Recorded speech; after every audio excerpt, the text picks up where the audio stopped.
प्रेम से बोलिए खाटू नरेश की जय हो। मित्रों, इन्हें तो आप जानते ही होंगे।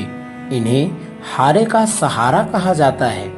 लेकिन क्या आपने कभी सोचा है कि इन्हें हारे का सहारा क्यों कहा जाता है और इनका नाम बाबा श्याम कैसे पड़ा और इन्होंने अपना शीश काटकर क्यों दान किए? तो चलिए जानते हैं। दोस्तों, वीडियो में आगे बढ़ने से पहले यदि आप भी खाटू श्याम के भक्त हैं तो वीडियो को लाइक करके शेयर जरूर करें। मित्रों, महाभारत काल के महान योद्धा भीम के पुत्र घटोत्कच थे और घटोत्कच के पुत्र का नाम बर्बरीक था। बर्बरीक बचपन से ही वीर और महान थे।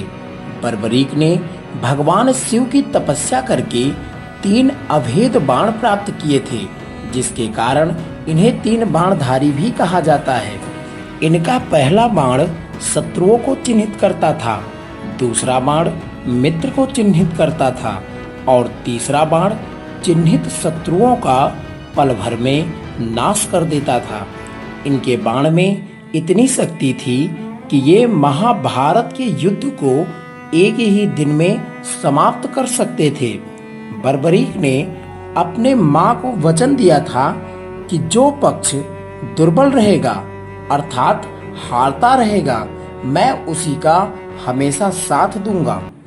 बर्बरीक की परीक्षा लेने के लिए स्वयं भगवान कृष्ण आए और उनसे बोले कि तुम इस महाभारत के युद्ध को कितने दिन में समाप्त कर सकते हो? तब बर्बरीक ने जवाब दिया कि मात्र 1 दिन में यह युद्ध मैं अपने 3 बाणों की सहायता से समाप्त कर सकता हूँ। तब भगवान श्री कृष्ण बर्बरीक की परीक्षा लेने के लिए बोले कि क्या तुम इस वृक्ष के सभी पत्तों को अपने बाण से भेद सकते हो? तब बर्बरीक ने उत्तर दिया कि प्रभु, मात्र 1 बाण से मैं आसानी से भेद सकता हूँ। लेकिन श्री कृष्ण ने यहाँ पर चालाकी की और 1 पत्ता अपने पैर के नीचे छिपा लिया था। बर्बरीक ने अपने अभेद बाण से एक ही बार में वृक्ष के सभी पत्तों को भेद दिया। उसके बाद उनका बाण श्री कृष्ण के पैर के पास जाकर घूमने लगा। तब श्री कृष्ण जी पूछे कि बर्बरीक, यह बाण तुम्हारा क्या कर रहा है? तब बर्बरीक मुस्कुराए और बोले कि प्रभु, मेरे निशाने का 1 पत्ता आपके पैर के नीचे है। उसे भेदने के लिए यह बाण आपके चरणों के पास गया है। तब भगवान श्री कृष्ण चौंक गए और वो सोचने लगे कि यदि बर्बरीक महाभारत के युद्ध में जाएगा तब यह युद्ध कभी समाप्त ही नहीं होगा, क्योंकि युद्ध में जो भी पक्ष हार रही होगी उस पक्ष में बर्बरीक खड़ा हो जाएगा। तब भगवान श्री कृष्ण ने चतुराई से बर्बरीक का सिर दान में मांग लिया और बर्बरीक ने बड़े ही विनम्रता से अपना शीश काटकर दान दे दिया। यह नजारा देखकर सभी आश्चर्यचकित रह गए और बोले कि हे केशव, आपने यह अच्छा नहीं किया। फिर जोर से आकाश में बिजली कड़की और आकाशवाणी हुई कि बर्बरीक ने जब अपनी माँ से मोक्ष प्राप्ति का रास्ता पूछा था तब उनकी माँ ने बताया था कि यदि भगवान के हाथों जिसकी मृत्यु होती है उसे सीधा मोक्ष की प्राप्ति होती है और वो हमेशा हमेशा के लिए अमर हो जाता है। इसलिए बर्बरीक ने यह मौका देखकर भगवान कृष्ण को अपना शीश काटकर दान दे दिया। तब भगवान श्री कृष्ण प्रसन्न होकर उन्हें अपना नाम दिया श्याम।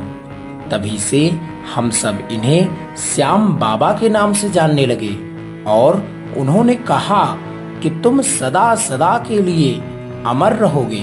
तुमने हमेशा हारे हुए लोगों का साथ दिया है, इसलिए संसार में कभी भी जो भी व्यक्ति हारा हुआ रहेगा और तुम्हें याद करेगा तुम उसकी बिगड़ी बना दोगे।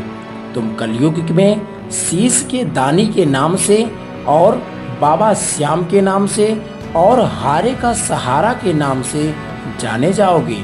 जो भी भक्त तुम्हें याद करेगा तुम उसी की बिगड़ी शीघ्र अतिशीघ्र बना दोगे। तो मित्रों, ये थी खाटू वाले श्याम बाबा की कहानी। खाटू श्याम मंदिर राजस्थान के सीकर जिले में स्थित है। इसका निर्माण 1027 ईस्वी में हुआ था। यहाँ पर हर साल फाल्गुन मास में बहुत ही विशाल मेला लगता है, जिसे फाल्गुनी मेला कहा जाता है। तो दोस्तों, आशा करते हैं कि श्याम बाबा की कहानी आपको अच्छी लगी होगी। बाबा श्याम की कृपा आपके और आपके पूरे परिवार के ऊपर सदैव बनी रहे। धन्यवाद।